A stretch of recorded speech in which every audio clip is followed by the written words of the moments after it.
ভালো হয়ে যাবে মাসুদ।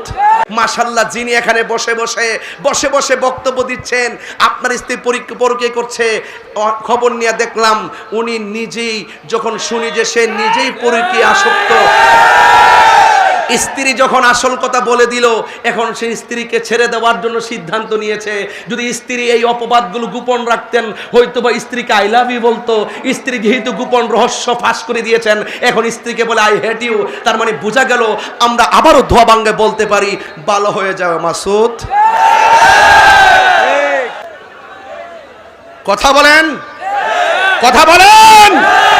এমন কথা বলিও না যেটা তুমি করো না, যা করো তা বলো। কথা বলেন, ঠিক কি না বলেন? নামাজের কথা বলে নামাজ পড়ে না, রোজার কথা বলে রোজা রাখেন। আল্লাহ এটা নিষেধ করেছেন। তুমি আগে কাউকে অ্যাডভাইস করার আগে নিজে তুমি এটা পালন করো। কথা বলেন, ঠিক না বেঠে? আমি রাগ করে বলছি না, আমি কষ্ট থেকে বলছি। একটা দাম্পত্য জীবন ভেঙে যাচ্ছে, আমি মায়ায় পড়ে গেছি। এরা ওয়াজে বসে বসে বলবে এই দেশে পরকীয়া ভরে গেছে, এই দেশে স্ত্রীদেরকে পরকীয়া করতে দিবেন না, বাহিরে যেতে দিবেন না, স্মার্টফোন দিবেন না। স্টেজে বসে বসে বলবে এখন ওয়াইফরা, স্ত্রীরা পরকীয়ায় আসক্ত হয়ে গেছে, এদেরকে ফিরিয়ে আনতে গেলে কোরআন লাগবে, সুন্নাহ লাগবে, ইবাদত লাগবে। যখন আমি খুশ করে দেখি, আরো বলতে হবে, আরো বুঝাইতে হবে। এবার আসো একটু সামনে বাড়ি। আল্লাহ রাব্বুল আলামিন বলেন,